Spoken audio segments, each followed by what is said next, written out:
In this episode on YC Test Drive, the landscape of the Namib desert from the aerial view is stunning.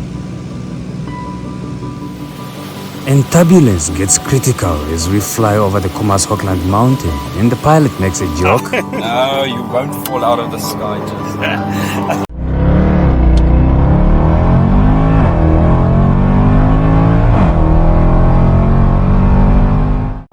So, this is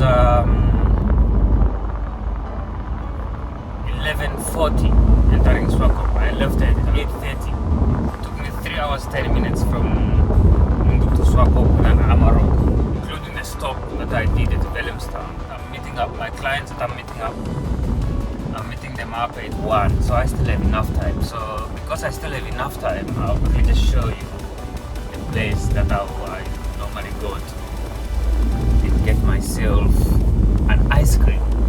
I need to get myself an ice cream. But before I do that, I just quickly want to drop off something for a client at Swakopmund guest house. So I'll do that, and then from there I'm going to go to an ice cream place. When you come to Swakopmund, you have to come to this ice cream shop because they have a variety of different kinds of ice cream. Whatever you want, you will get it there. I'll show you the place. So yeah, just entering Swakopmund. I like this palm tree. This is an indication that you're entering Swakopmund, of course. These palm trees. Yeah, so after I drop off what I drop off, I need to pick up something for a colleague.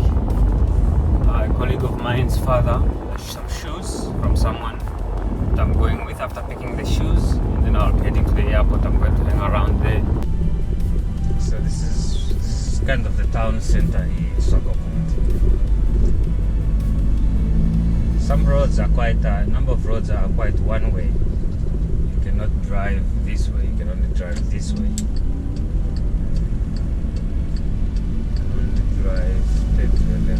If you haven't watched the first episode of this trip, click the pop-up banner above and check that video. It will make you understand how far we are in this trip.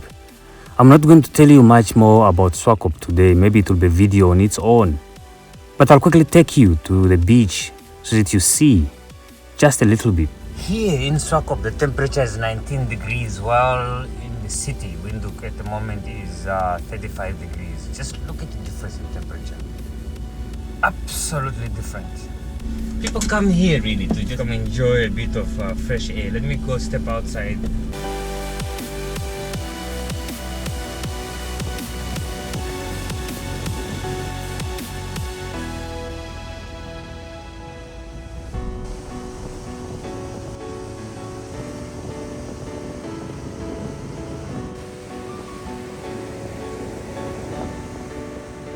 I just enjoy that sound of the sea, the sound of water. That sound of the sea just makes me feel calm, really. And the waves and the sea and the feel of the beach. It's cool, it's cold. Till I feel like wearing a jacket. They came with a jacket. It feels much colder compared to the inland. Next thing is for me to grab an ice cream. Grab an ice cream before I go to the airport and fly out. Alright. Now going to grab an ice cream at an ice cream shop. Little did I know that this was going to be the most frustrating part of this trip. Even though I knew and know the street where the ice cream shop is, it's because it's close to this school. Yeah, here's the ice cream shop. Across the road. Where is it?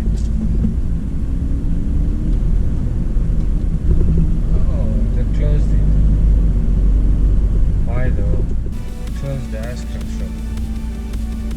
I'll check it again.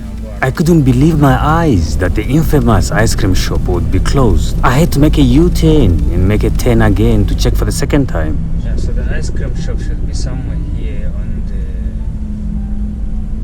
the left side. It normally used to be here. I think it's doing some renovations. They closed up. It's a pity. I was so craving for an ice cream, And as usual, I've made a point that whenever I come to Swakop, I visit this ice cream shop to try a different flavor every time I come here. And not finding it was quite a frustrating moment because I missed out on a new flavor. But as I drive out, I made a last call again to find out what happened to the ice cream shop. I was then advised, sadly, that the ice cream shop is actually still open, but just in another street, which I did not know about. But because I was running out of time and I had a flight to catch, I had no time to look for the ice cream shop anymore and I had to drive to the airport. But if you find yourself in Swakop, visit the ice cream shop so that you see why it gets frustrating not finding it. 12 minutes to 1. I have 12 minutes before my flight. Heading out to the airport from Swakopmund is actually driving in the eastern direction, the direction of heading to Windhoek. The airport is not far away from the city. If I'm not mistaken, is in less than or within 5 kilometers. So I have plenty of time to get to the airport. In this video, I'll share with you the experience I have flying in a 210 Cessna. And as I said in the previous episode, I want to see how long it takes from Swakop to Windhoek flying in a Cessna. And in no time, I was sitting in a plane and the engines started. I have 2 pilots today, which is always good news. The pilot seems to be busy checking their instruments, making sure everything is in order before we take off. As I sit comfortably relaxing, I put my earphones because these engines can be really noisy. Now, time is about 1:30, knowing in the city temperature is quite hot at this time. I'm already getting nervous with the turbulence and we are ready for taxiing. This is not my first flight flying in a Cessna 210. I'm so blessed that my job gives me these opportunities of flying in these small planes. So I'm quite comfortable, used to them, and I'm not scared. Taxiing to the runway. It's time to shut the windows as the pilots check to make sure there's no plane landing in the runway. Now, Swakopmund Airport is not a big airport, so the runway is made out of gravel road, which is perfect for Cessnas. This is what they do. The pilot fires the engine. The acceleration is quite different from the car. Even though this is an old plane, but the pickup and the acceleration is quite amazing.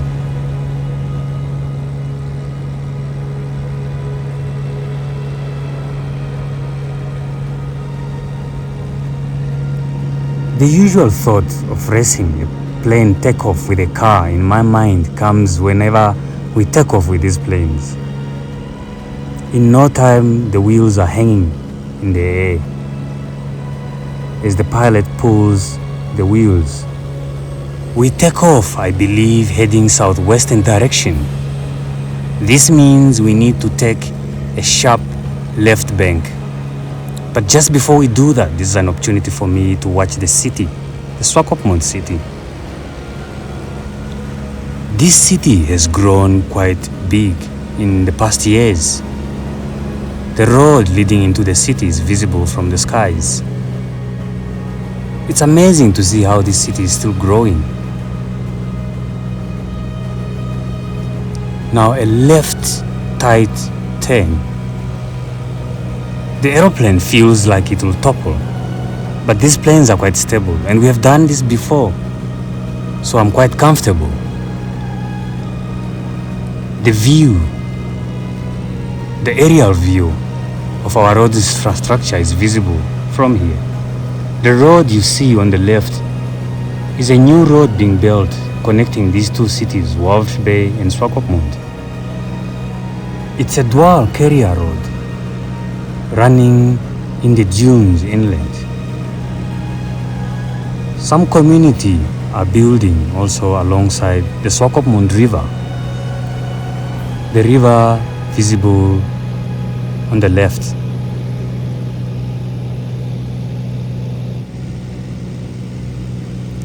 This was time really to relax and just watch the scenery, watch the views. See how the desert landscape changes. Showing off in my glasses. It was the time that I was just really easy, taking it easy, relaxing in this short flight. The skies are not really clear today. It's a little bit hazy out there.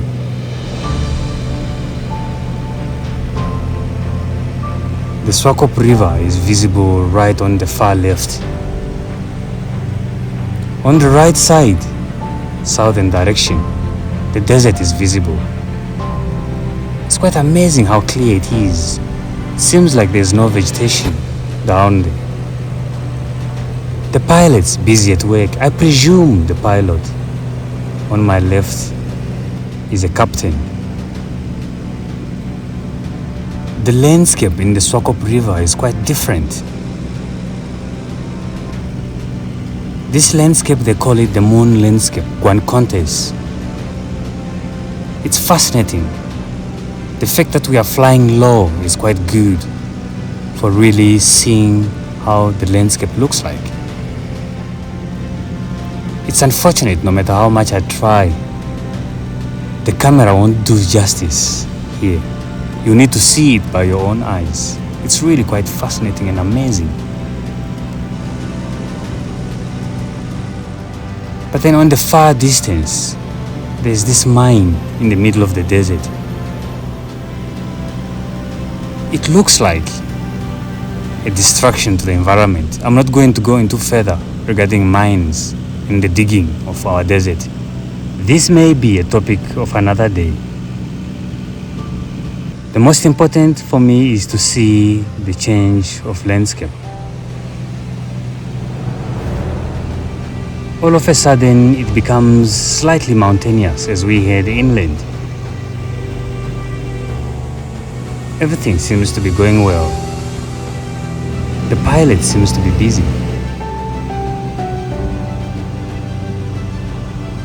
It's just amazing how it looks like a plane is on one position, but it's actually moving really fast. At this point in time, I was trying to just tell my experience or tell you what I was experiencing. But unfortunately, it was so noisy that the mic could not pick up my voice. So I was just talking about time, what time we left, what time we expected to land. Everything seems to go normal. And to see pilots comfortable and chatting makes me feel comfortable that everything is going well. And every one of us, I believe, we are enjoying the change of landscape. This is a usual route really. It's cutting through the mountains as we come inland. It was just a relaxing day. But at this point, it started feeling slightly bumpy. And this bumpiness, it's very difficult for me to show it to you as the plane flies now. But the movement of the camera, that's the bumpiness. It's quite different bumpiness to a car really. And I start getting slightly nervous because I know the temperature is getting hot as we go inland. And the bumpiness keeps on getting worse. The smile of fear in my face. The mountains are getting more and more. Situations are getting a little bit serious as I see the pilot as the jockey with both hands. Let me quickly explain the cause of this turbulence. It's caused by the hot air that rises. In this mountain, heated air is pushed up because it's light, causing the plane to swerve left, right, up and down. This is not fun at all. Let me show you from another angle of the camera, here. This camera is quite stable. It's showing exactly what's happening in the plane at the moment. The pilot seems to be chatting and really serious about their job, while the other pilot is busy noting down some notes. I'm getting nervous and I'm trying to concentrate on the phone to remove that fear, because the situation is getting more and more bumpier as we head inland, as we approach Windhoek. I'm getting nervous. The movement of the plane from side to side, up and down, makes me feel like I'm in the small boat in the middle of the ocean, that any time it can capsize. This feeling is not fun, really. The good thing is the pilot seems to be really comfortable and chatting about their flight. The young pilot flying the plane seems to be comfortable with what he's doing, while the senior pilot seems to be watching and observing what's happening, observing all the instruments.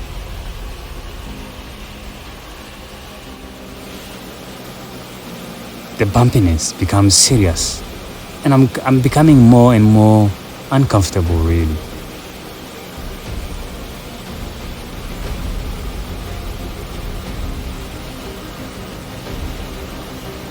At this point in time, the feeling is just becoming too much. My heart is in my throat. Really, I can't take it as I breathe hard. The pilot seems to be comfortable as the senior pilot is noting down notes, and I can't understand how comfortable and why they are this comfortable. My question here is, are they not feeling this feeling that I'm feeling? It feels like when someone is pushing you on a swing and your eyes are closed. Everything in the stomach keeps on coming to the chest every time the plane goes up. And I can't take this feeling anymore. And the engines are so loud. The feeling is unbearable. I almost told the pilot to land and just let me walk, because I couldn't take it anymore. They seem to be navigating their route, while the senior pilot is noting down a few notes. It's a terrifying feeling.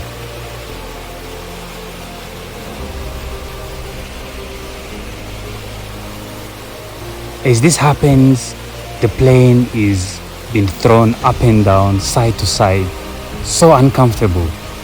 I tried distracting myself by looking on the phone, but it doesn't help. We approach the Auckland mountain and the pilots navigate their route to land. On my left is Sievendelaan and Ochomise, visible from here. The Danfeljun road is visible as well. I'm just praying for us to really reach on time and land.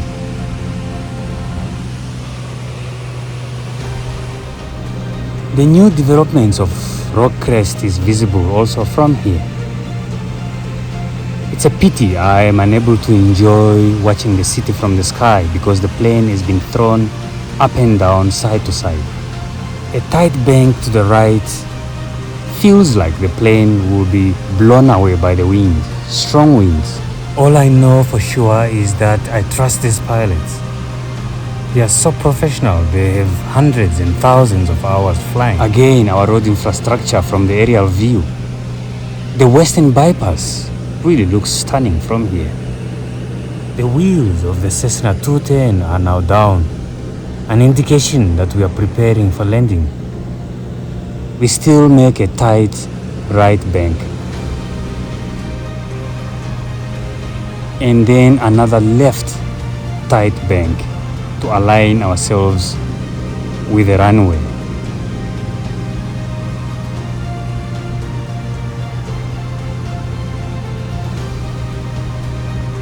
The pilot seems to be observing to see if there are any other planes in the sky.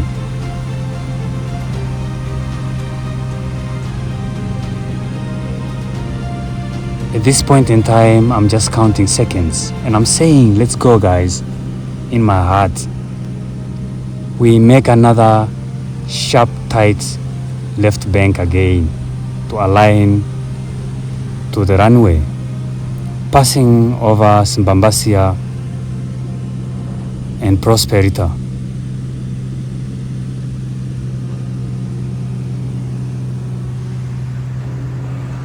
As we approach landing,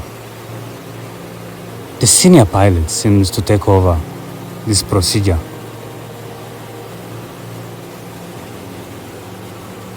This is the time when one can see how fast the plane is flying when we are moving towards the ground.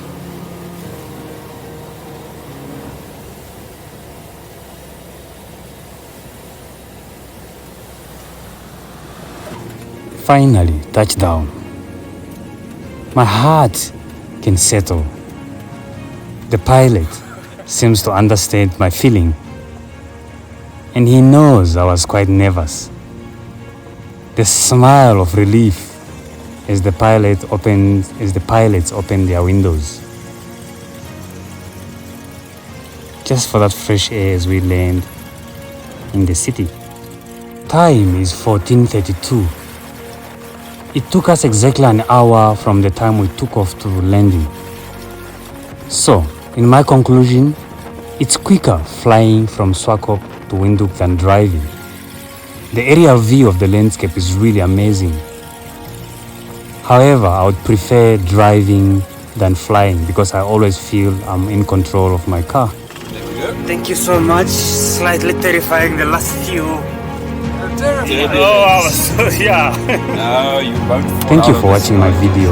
Please subscribe and share. I'll see you in my next video. Thank you for watching until the end. Alright, thank you so much.